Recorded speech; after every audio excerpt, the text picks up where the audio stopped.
Guys, the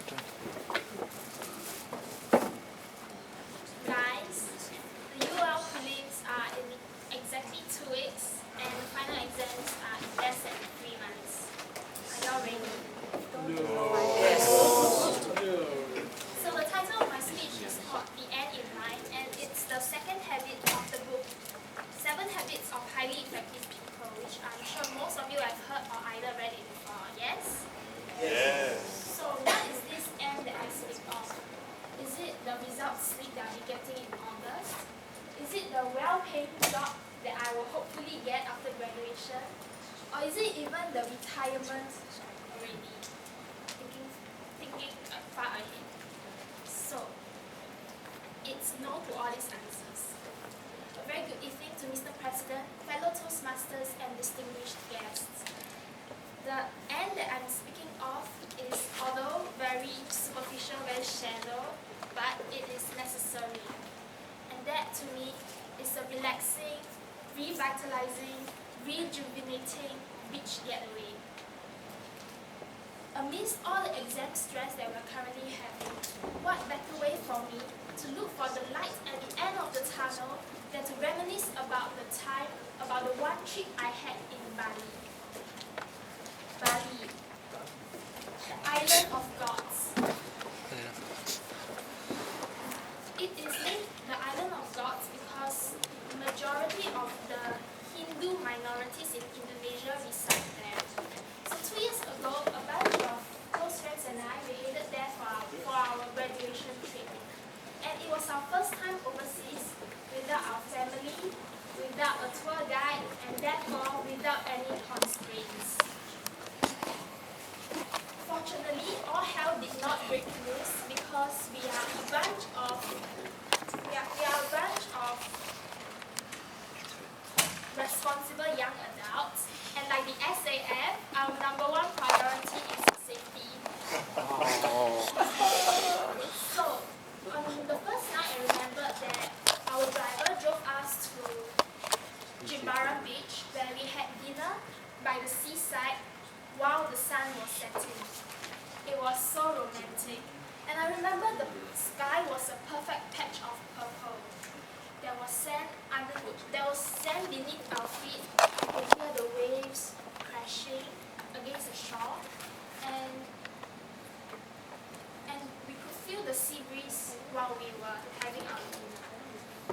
So it was very romantic, and all the guys, everyone, including the guys, had a little French penny tucked behind our ears, and it wasn't gay at all, okay?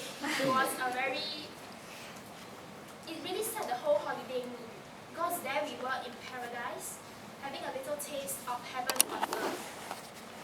So the next day we went whitewater rafting, and it was set deep into the forest, so deep that when the drivers drove us there, we were worried that we were being kidnapped because the journey took forever. And when we reached there, we had to put on our rafting gears, and we had to walk down several flights of stairs, which were approximately 500 steps, and took like 30 minutes just to get down to the river. So although it was very tiring, it was very fun. You see, the Iron River snakes through the lush greenery of the forest, and the sights captivated me. I felt I was Lara Croft while exploring the jungle. Just that I'm no Angelina Jolie, and my clothes did not magically dry 5 minutes after I'm inside the water. So jokes aside, the sounds and sights of the forest really took my breath away. I mean, being a Singaporean, we do not get to enjoy such experiences, and although we are termed the Garden City and half our land is covered in green, it was still a very enjoyable experience, and it felt good to be with Mother Nature. So, for all you water sports lovers out there, Bali is a heaven. Parasailing, diving, surfing, you name it, they have it. So my first parasailing experience, it was breathtaking and awe-inspiring. cliche as it may sound, I really felt as free as a bird. And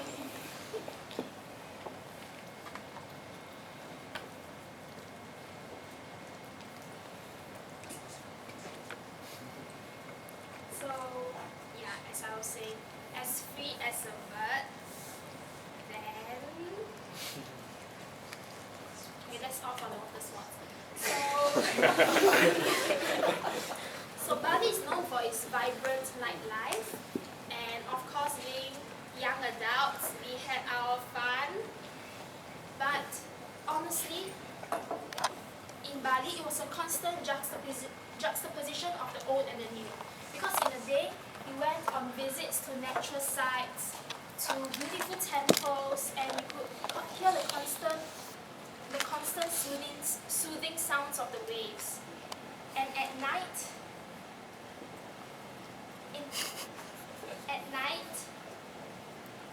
loud club music could be heard on the streets, and that's also when vices reigned supreme. Now we had our maiden trip, so may I now propose